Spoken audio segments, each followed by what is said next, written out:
on dark matter. It's dark matter from the laboratory to the cosmos. So if you're interested in these types of things, applications will be open soon. So look for an announcement from Aspen next month. Okay, yes, and of course this is assuming that everything goes back to normal by the end of this next summer. We'll see about that. So for right now, I'm going to talk about the cosmology side of that program, and specifically looking for dark matter particle physics, you know, the microphysics nature of dark matter, but using large-scale observations like the CMB. So to get us started really quickly, here is the you know, the schematic of the timeline of our universe. Everything starts very hot and completely ionized. We have Big Bang nucleosynthesis a few seconds to a few minutes after the Big Bang. And it's not until that hydrogen is able to form, that protons and electrons get together, that the microwave background is able to be emitted and observed today. Past the microwave background, the universe is mostly neutral. We enter this era called the Dark Ages, where not a lot is directly observable for us. But once the first stars turn on and start emitting a lot of high energy radiation, do we expect to see some significant signal that we hope to see in the near future? So this is the era of cosmic dawn that initiates the process of reionizing our universe.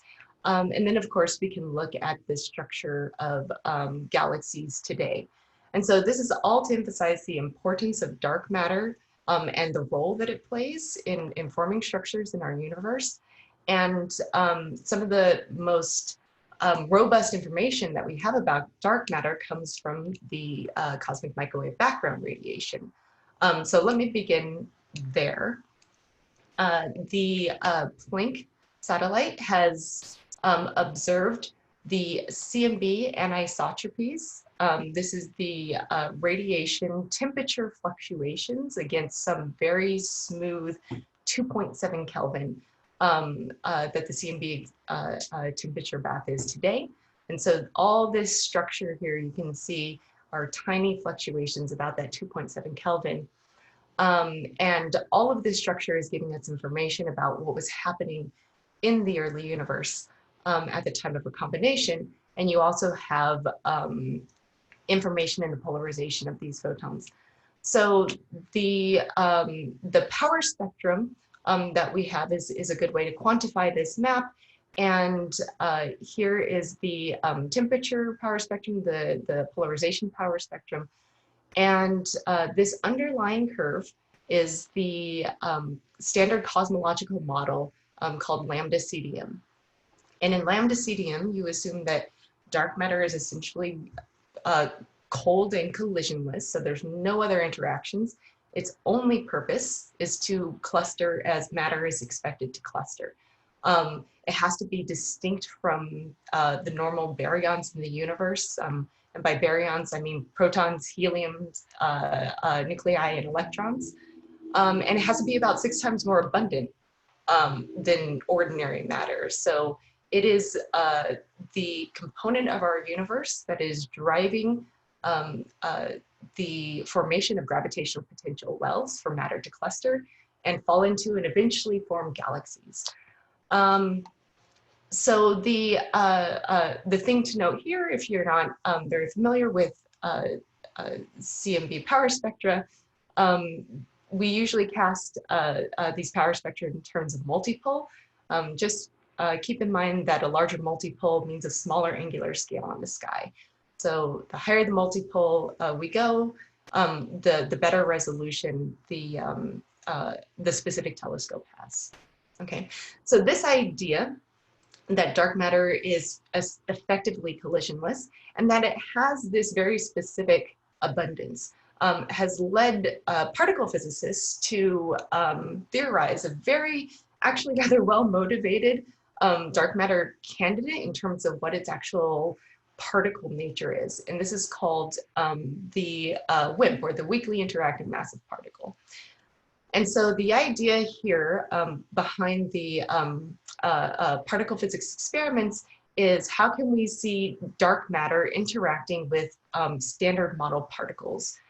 You can produce them maybe in colliders, maybe dark matter annihilates and you indirectly detect the annihilation products that you can actually see. Or what I'll focus on a little bit more is this direct detection possibility.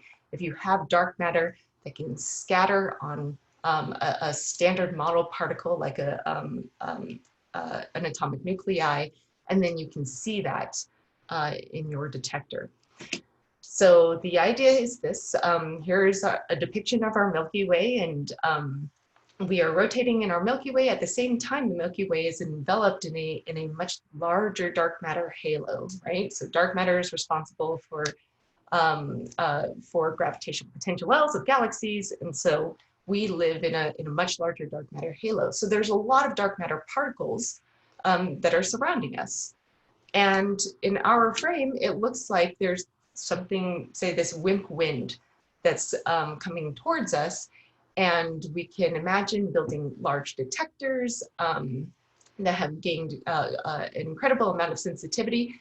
We place them very far underground to shield from backgrounds. And we're looking for what we assume is a very rare process where dark matter comes in and hits a target nucleus, and that nucleus recoils.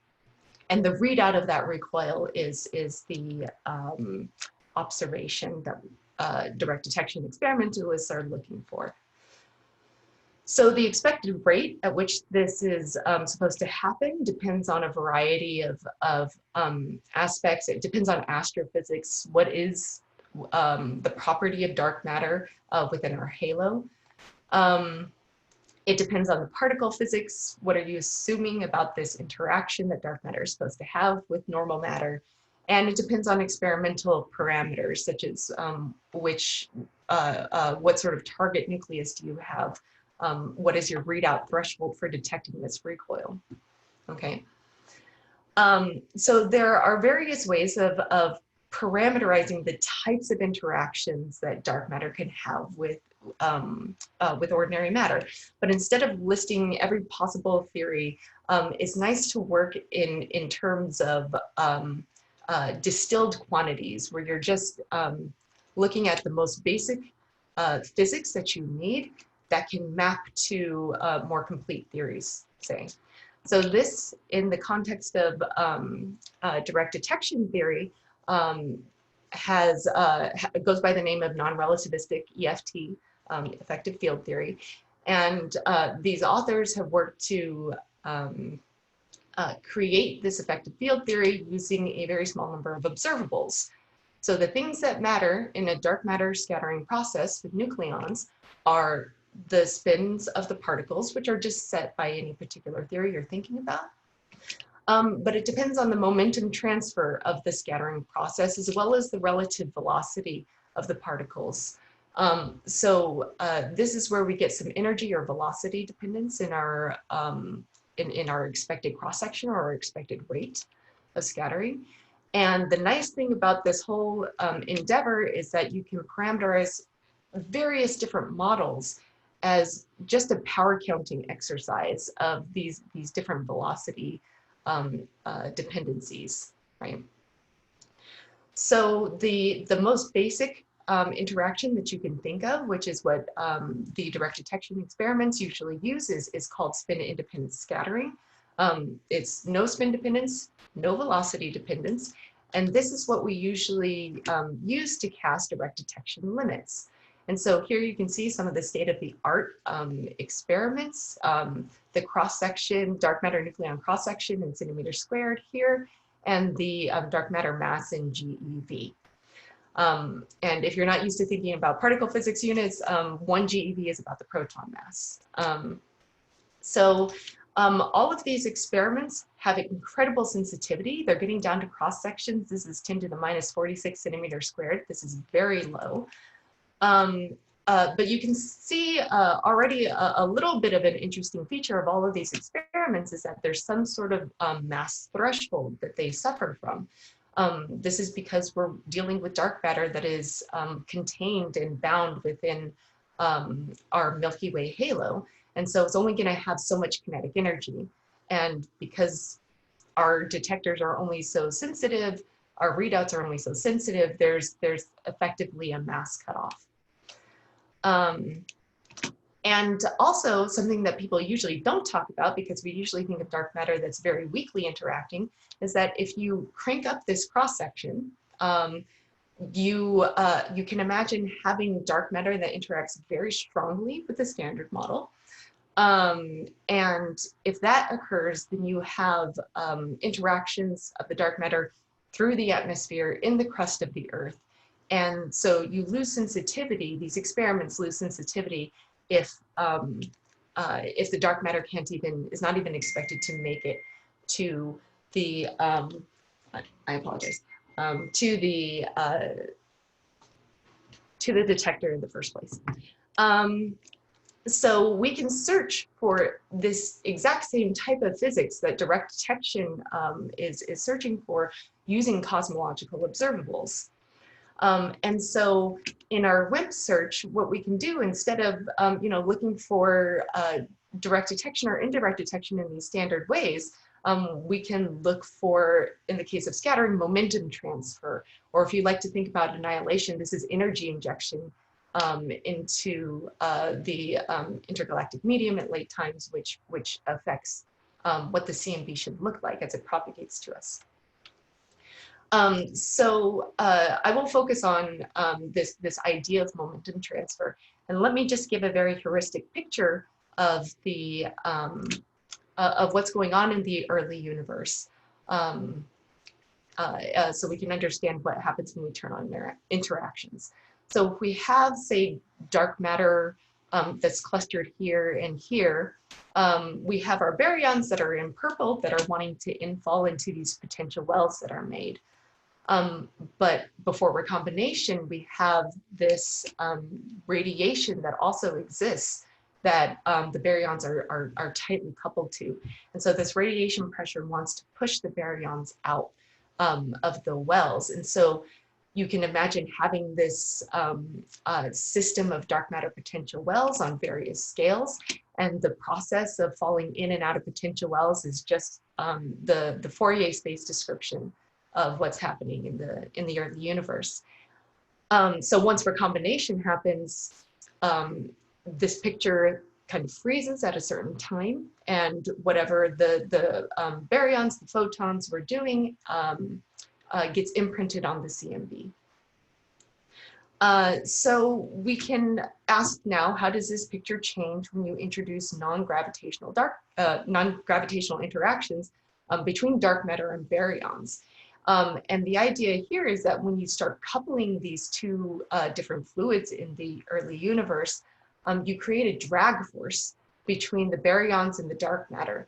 And so this process that continuously happens, the dark matter is actually going to drag, or sorry, the baryons are actually going to drag the dark matter kind of out of their potential wells. And so what you end up getting is this small scale suppression that occurs because you're destroying potential wells that are essentially weakly bound.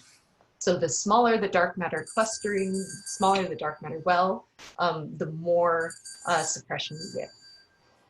So how now can we relate this to the particle physics that we're interested in?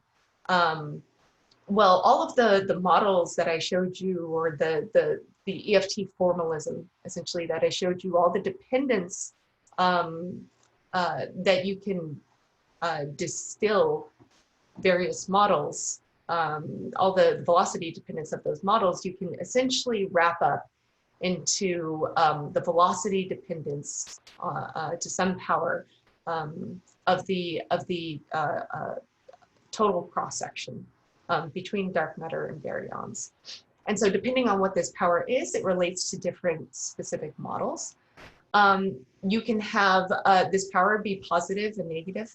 A negative power indicates that maybe you're interacting with the standard model particles through very light mediators. So you could even imagine that the dark matter has a very, very small electric charge, and it interacts with the normal matter through just ordinary photons. And so the velocities that are relevant here are the thermal dispersion, which depends on the mass of our baryons, or sorry, the temperature and mass of our baryons and the temperature of our dark matter. And there's also a relative bulk velocity, so an overall motion between the baryon fluid and the dark matter fluid that's not tied up into the thermal motion associated with the temperatures. And so what we can do is look at the rate of momentum transfer, modding out the expansion rate of the universe as a function of redshift. And so if you are above this line that's drawn at 1, it means that you have a lot of momentum transfer that's occurring, and your scattering is essentially efficient. If you are below this line, it means that Hubble expansion is winning, and the particles are diluting too fast to be able to have efficient transfer of momentum between our dark matter and our baryon fluids. So we can take various different models and we can see what the momentum transfer rate looks like for these models, and picking a variety of different powers of n. You can see the effects here. So if you pick a very large value of n, this means that there's a lot of efficient scattering at very early times and not so much at late times. But as you continue cranking down this value of n, you see that eventually the slope of this line flips from the, say, v to the 4 case.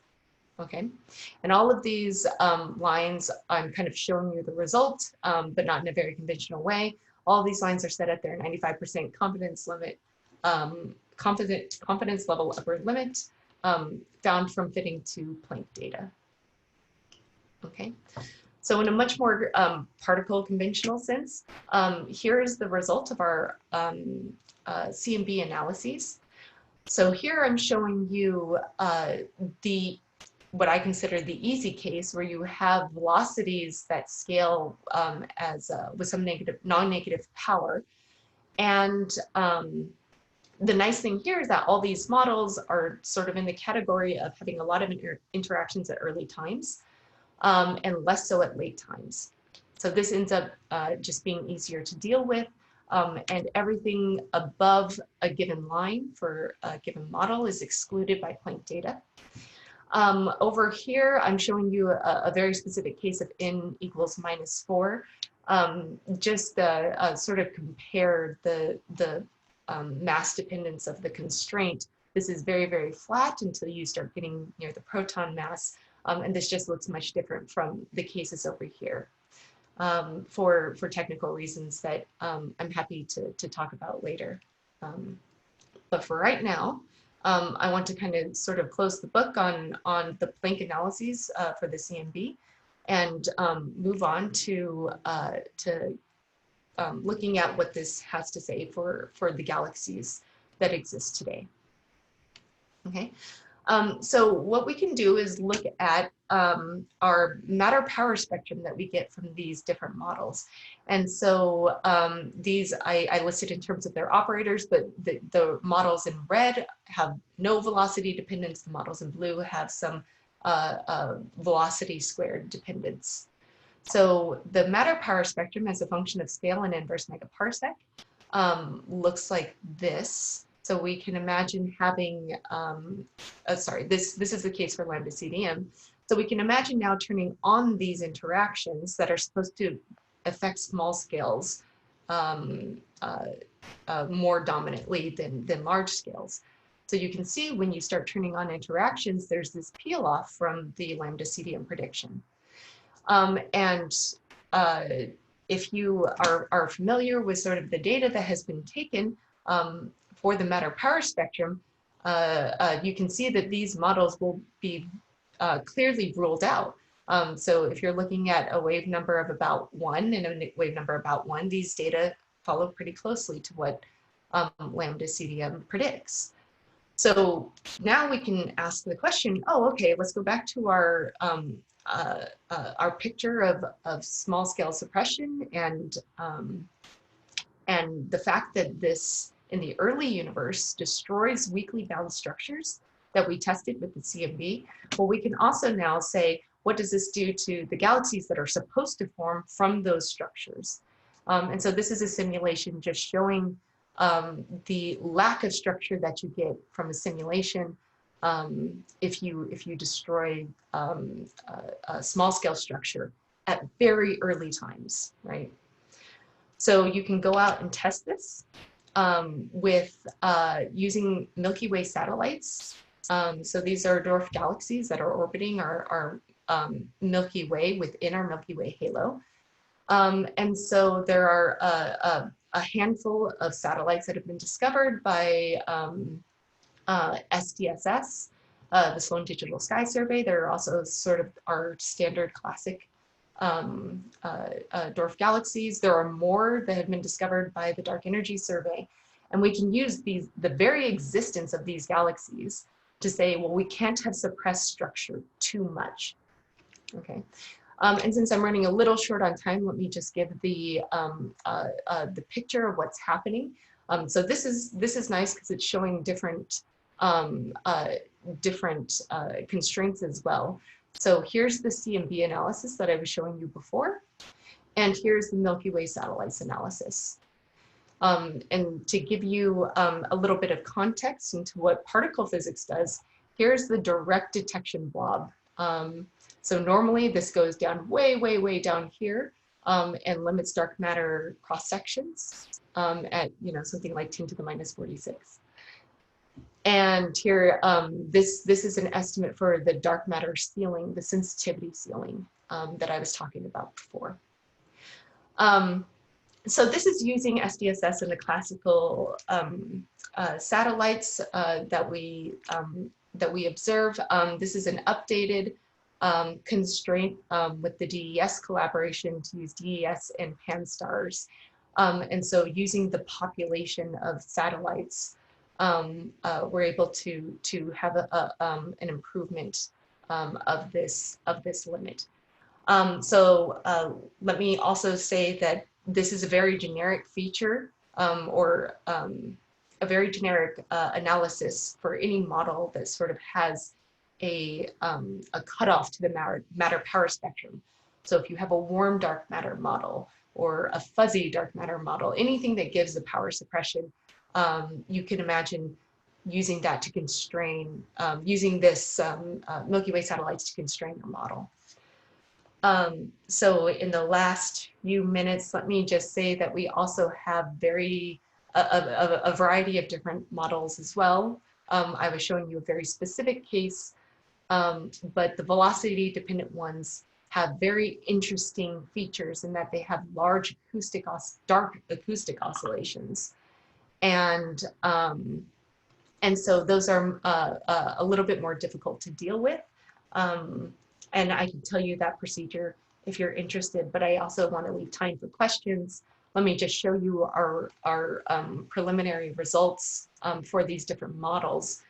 So I already showed you this case for no velocity dependence. And here's showing the improvement between our statistical limit and our CMB limit. So yes, I haven't heard Anna's bell, but I'm pretty sure it should have sounded at some point. So I see her expression. So let me just stop there and say that there are a lot of interesting there are a lot of interesting new experiments coming online that will have improved precision and make this a very interesting field to be in. I'd be happy to ask more questions. I'm sorry that I ran over. Almost certain I ran over. No worries. sounded like we had some unmuting issues over here because I thought I played a bell. But anyway, sorry about that. Thank you for the wonderful talk. There are a few questions in on the Slack channel. So it looks like many of them convolved about the kinds of velocity dependence, like the different models have for scattering. And so Julian Munoz asks, what sets the low mass scaling of the cross-section limit with the CMB for n larger than 0? It seems to be very different for different n. Oh, sorry, what sets the low mass? Scaling of the cross-section limit with the CMB for n equals larger than 0. So I think n here is yes. Velocity to the power of n. For this. Yeah. Right, right.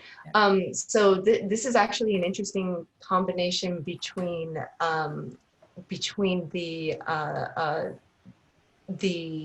rate of heat transfer and the rate of momentum transfer setting this scaling.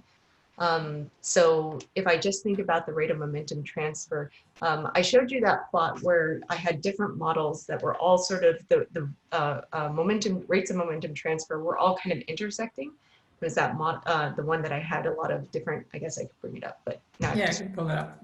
And they were, and all of these lines for the different powers of n were sort of intersecting it at a single location. And that's because Planck data is sensitive to a certain L value of about 1400, and that corresponds to a mode that has entered the horizon at a particular redshift. So that's why the clustering of those lines sort of all occurred in one location. So at that scale, at that time in history, that's when Planck data sets are the constraint that the momentum transfer rate can't be more than a percent or something of the Hubble expansion rate.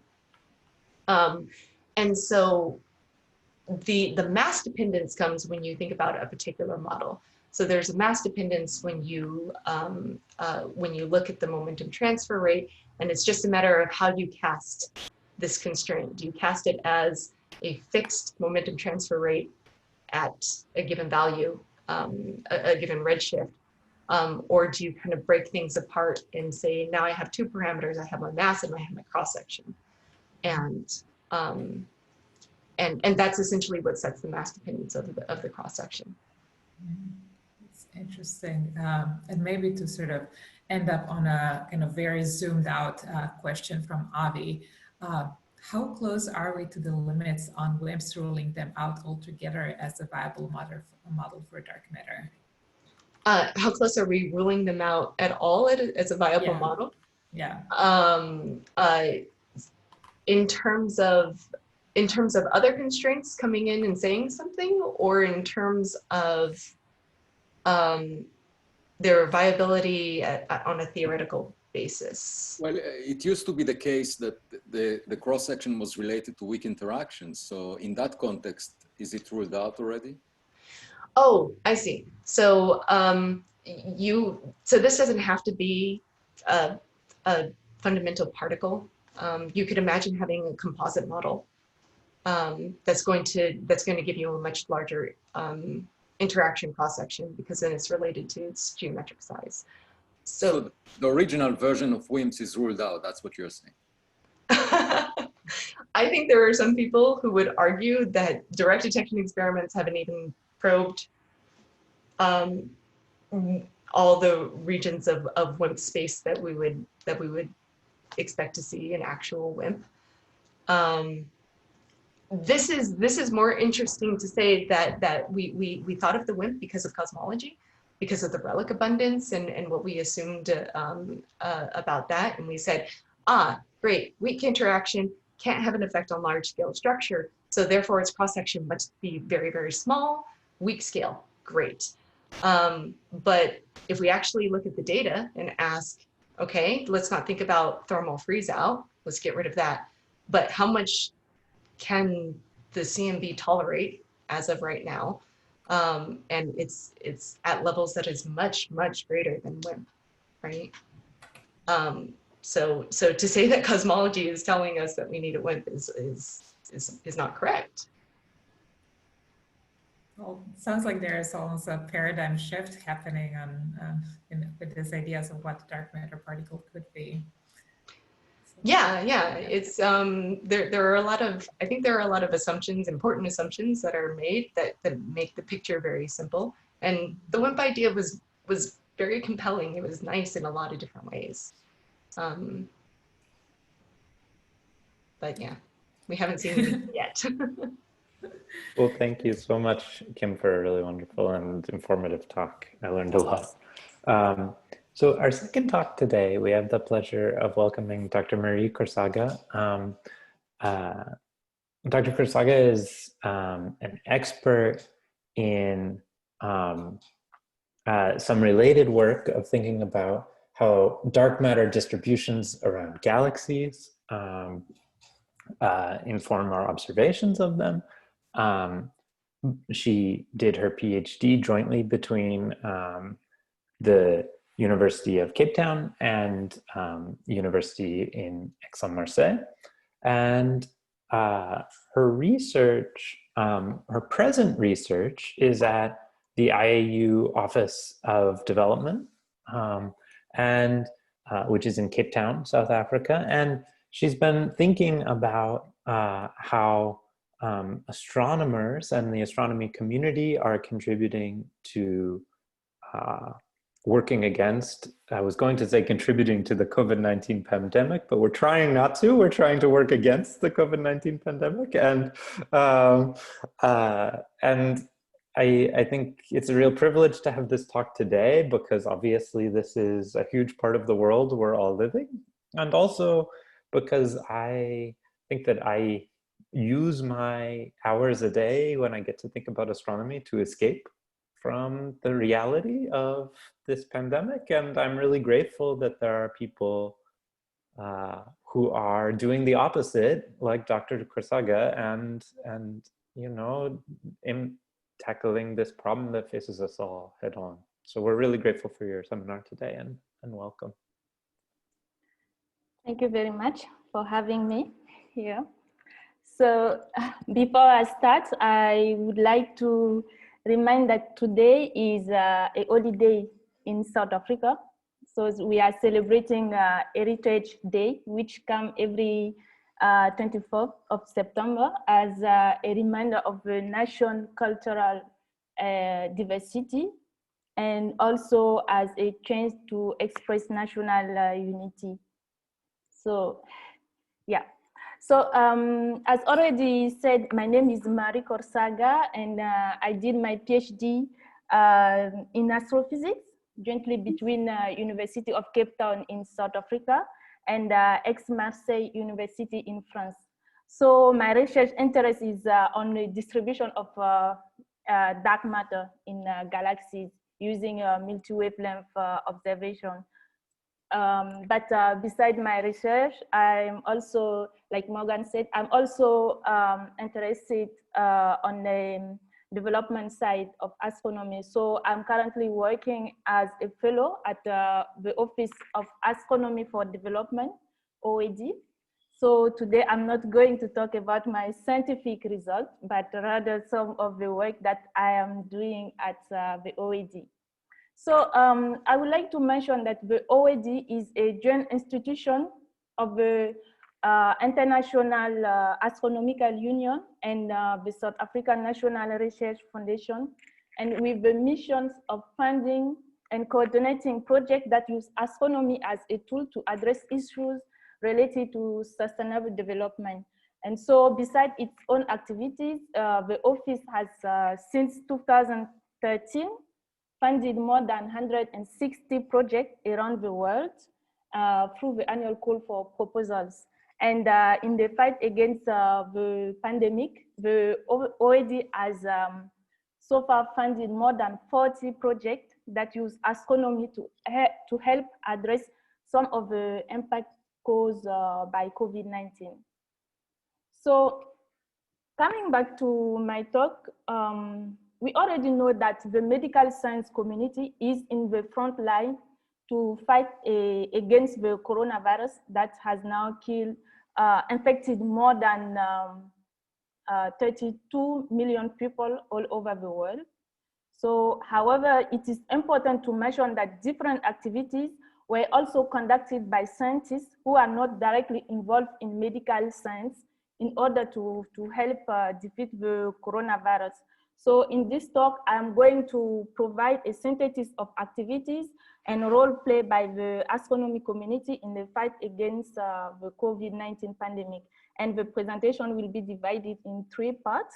The first section, I will be talking about the hardware project conducted by astronomers. And the second section will be focused on modeling, and the last one on education.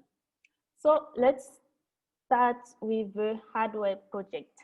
So data has shown that approximately 6% of people infected with COVID-19 become severely sick and therefore need help to breathe. And this has created a worldwide demand for ventilators. And a number of astronomers have taken up the challenge of producing new technology and low-cost ventilators to help the medical community address the shortage of ventilators needed. So, for example, in South Africa, the Department of Trade, Industry and Competition mandated SARAO, which stands for South African Radio Astronomy Observatory, to manage the National Ventilator Project called MVP.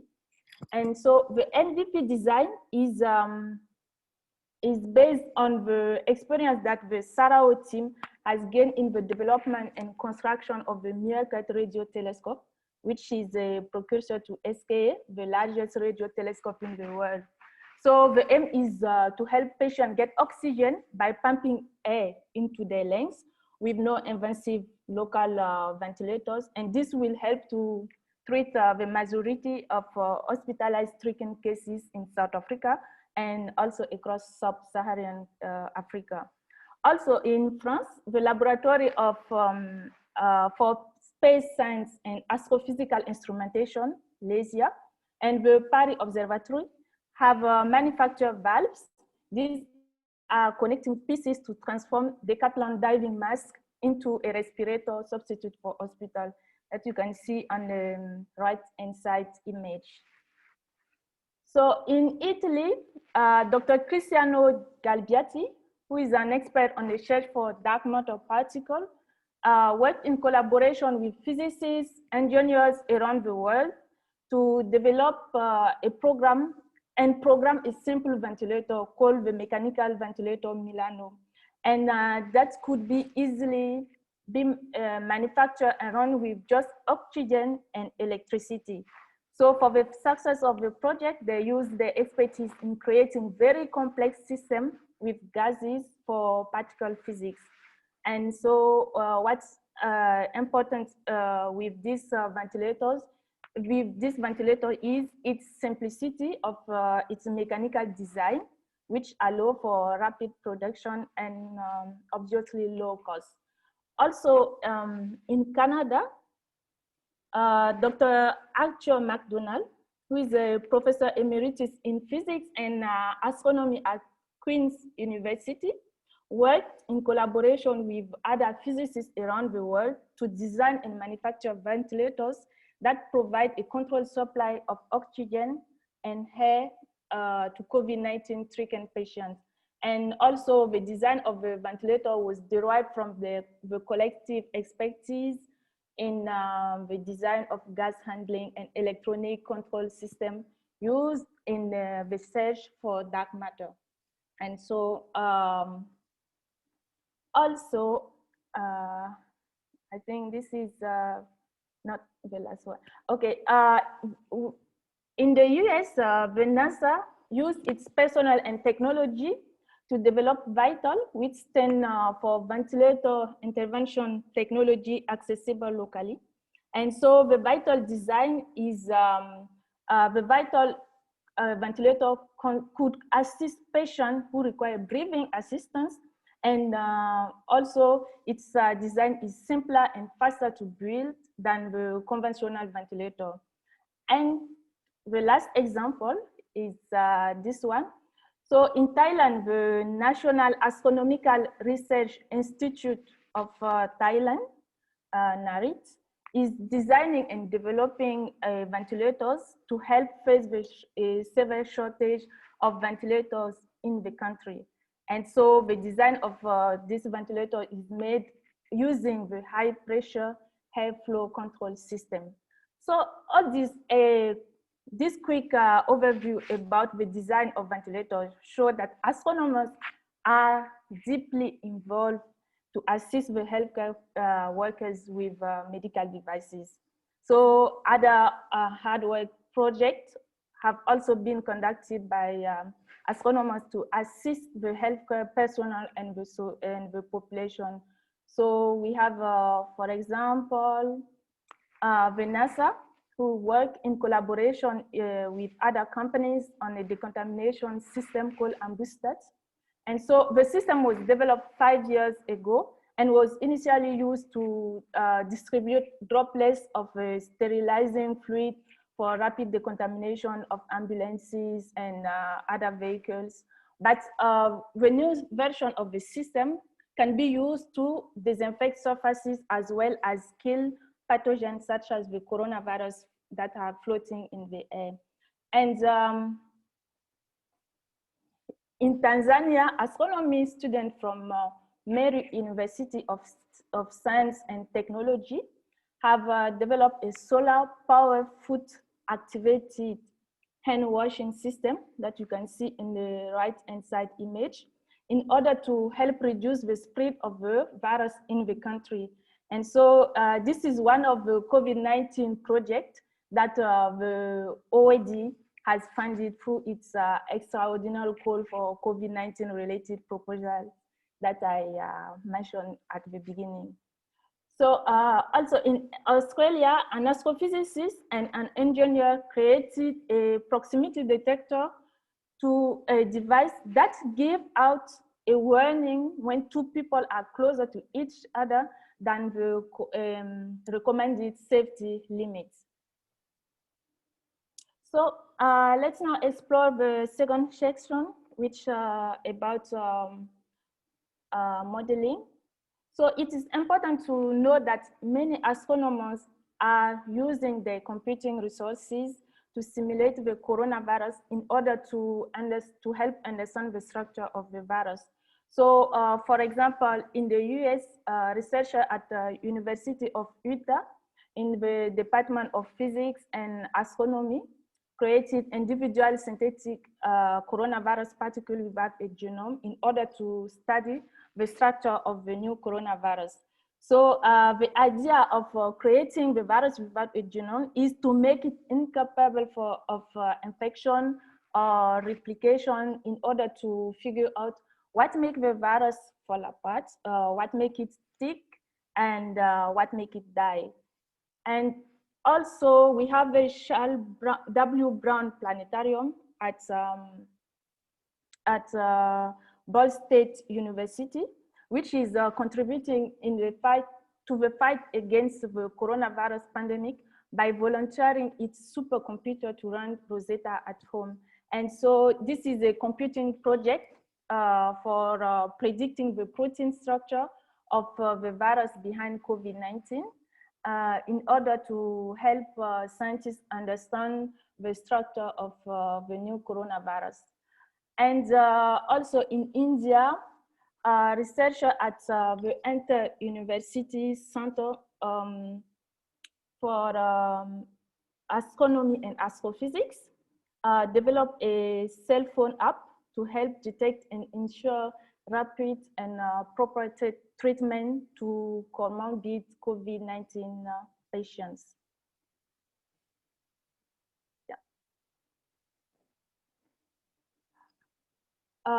We also have the computing resources of the Ice Cube Neutrino Observatory, which are being used to simulate protein folding of SARS-CoV-2. And this simulation will help researchers understand how the virus protein folds into three-dimensional shape and how it's reproduced.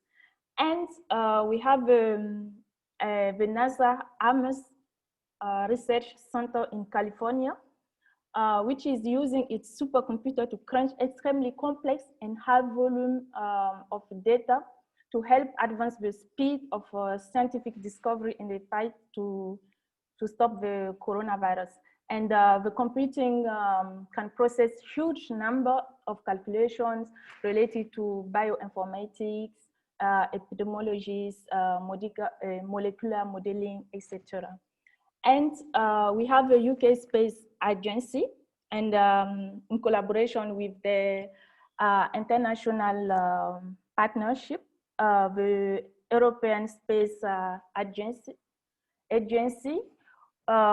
which are working together to help medical staff around the world to provide the best possible care for all patients using satellites and space technologies such as satellite communication, health observation satellites, etc.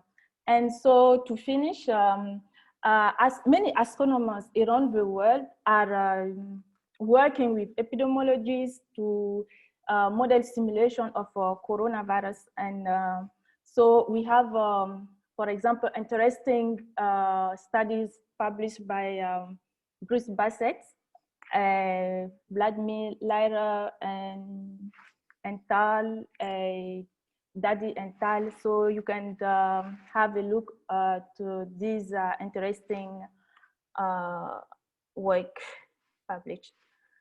So in the last section, we all know that COVID-19 pandemic has affected the global education. So to help children and their parents, and a number of astronomers have shifted their attention to provide free online resources and by offering daily astronomy activities to children. And so I'm going to give a few examples of these online resources. So first we have a training program called Astro at Home, run by astronomers in Canada. And this platform offers free online astronomy activities for children. So it's a very interesting platform. And so it's be interested to have a look. And so we have also the Emilo Astronomy Center in Hawaii, which has launched Emilo at Home, which is a very interesting project that offers free online resources to remotely learn about astronomy topics such as black holes, galaxies, planets, etc. And also astronomers from University of Toronto have created Cosmos on Your Couch, which is a series of weekly talks on YouTube with topics ranging from all cosmic mysteries and to the latest astronomy research. And also we have the South African Radio Astronomy Observatory, which has created an e-learning platform. Sorry, which has created an e-learning platform to provide a online teaching and learning content to students and young astronomy researchers at the University of South Africa and also across the continent. So the aim is to stimulate interest among students and young professionals to pursue a degree in radio astronomy. And the platform will also host online workshops and school seminar, public talks, etc. And we also have a group of scientists in India, which including astronomers, have published guidelines to answer scientifically some of the questions related to slow and prevent the spread of COVID-19. So the particularity of this guideline is that they are available in many Indian language and are taking into account the local living conditions that sometimes make the physical distance difficult for the populations. And we have the NASA Space App COVID-19 Challenge in collaboration with other partners, which are organizing a global hackathon which regroups scientists around the world to solve challenges related to COVID-19 using space-based data. And to finish, because we're running out of time, and so astronomers at the University of Maine have started using the planetarium to contribute to the fight against COVID-19 by displaying the protein and the viral structure on the dome. Also, the planetarium has also found a way to be leveraged into a national system that's toward a possible vaccine. So we stop here. So that's these are the activities that I wanted to highlight very quickly. So to conclude, all these activities show that it is important that the search for a solution should not be exclusively left to the healthcare specialists. So the different scientific contributions show the huge impact that astronomy can have on our society, and that all science is necessary and useful in daily life. Yes, we are exploring the universe, but we can also use our knowledge and skills to apply to different areas. So the tools developed through this crisis will be useful to face a crisis in the future.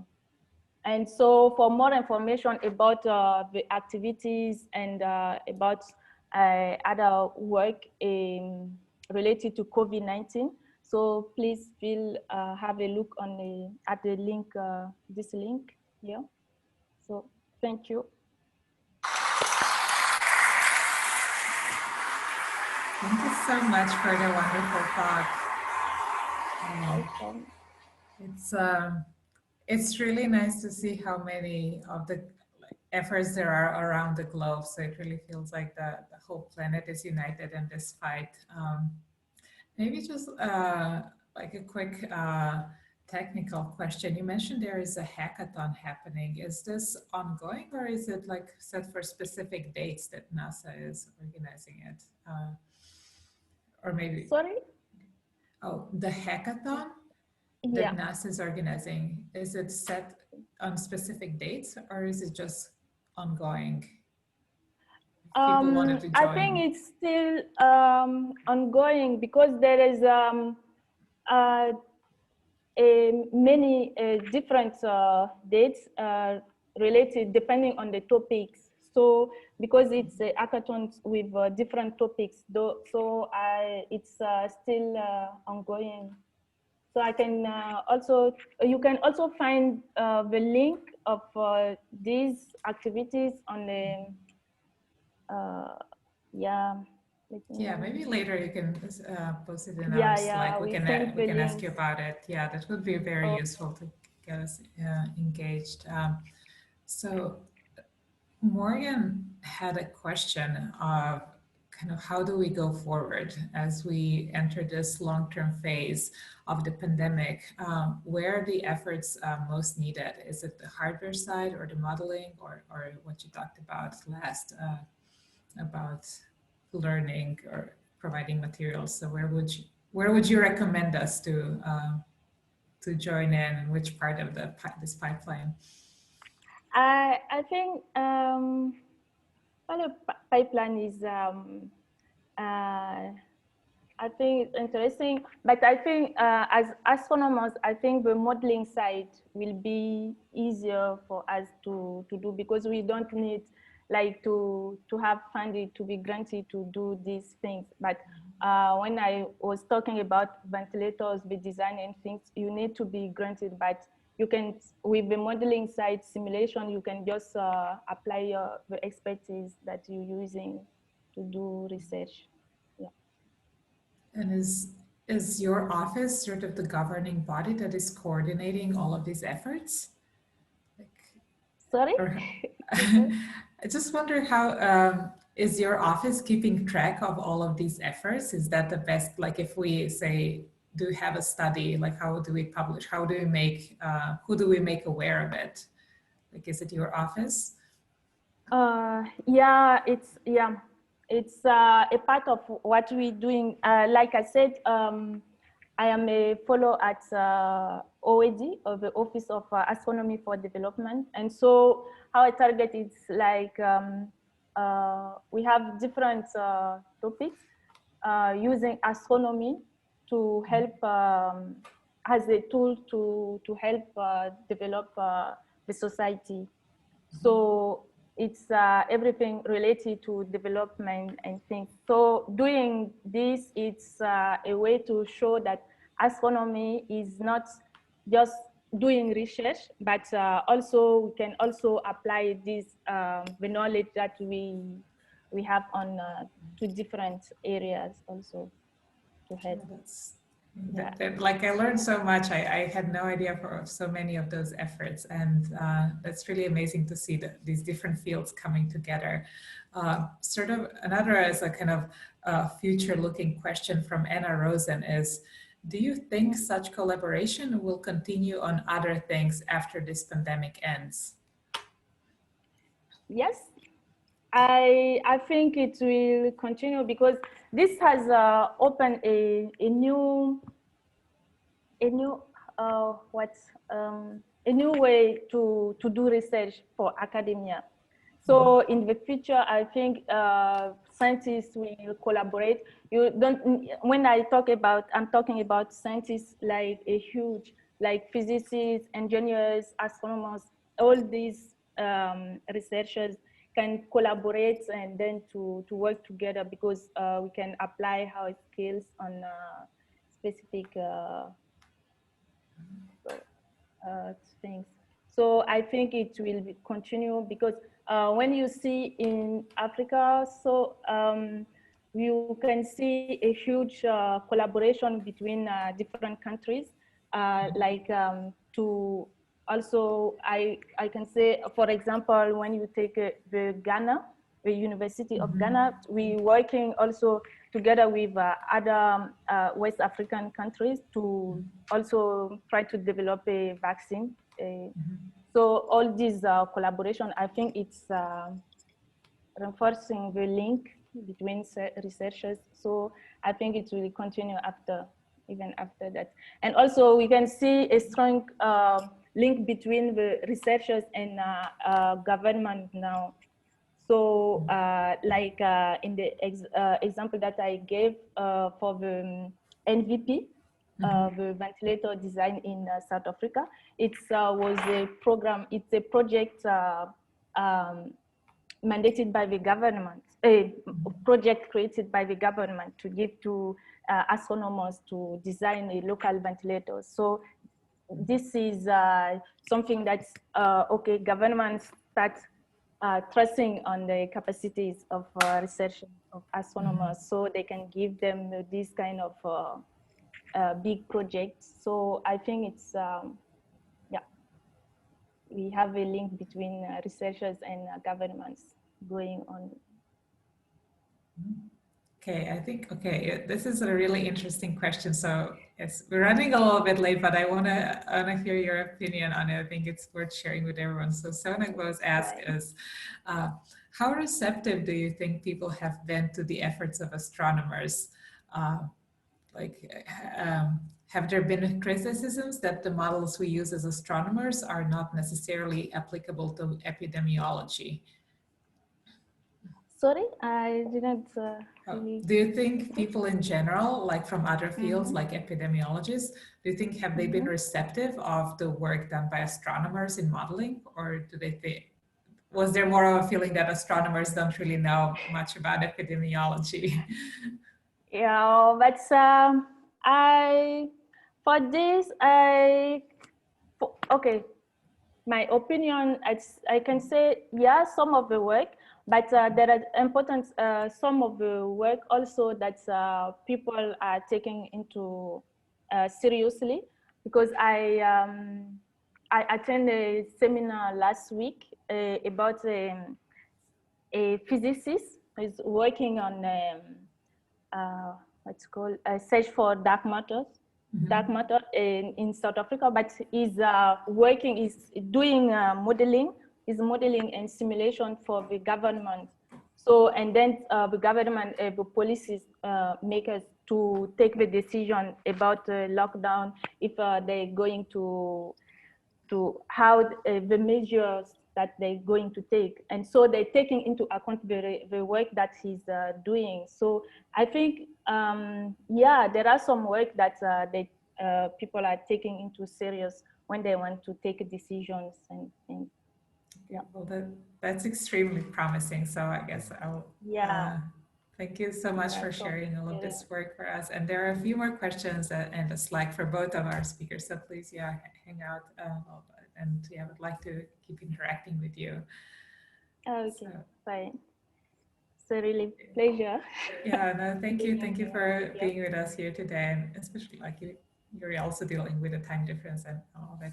Okay, so, yeah. I put a link here for people who want to, to have more information about what I said. Oh, that's great. And so, yeah, and I just putting this. Thank you. Yeah, thank you so much. Yeah, so you can have all information here. The last link. So good. Thank you so much. Thank you. So, thank you. Thank you everyone for coming. And yeah, thank you. We'll see you next week. Interacting. Yes, next week, same time, same place. Bye, everyone. Bye. Bye. Bye. Thank you so much.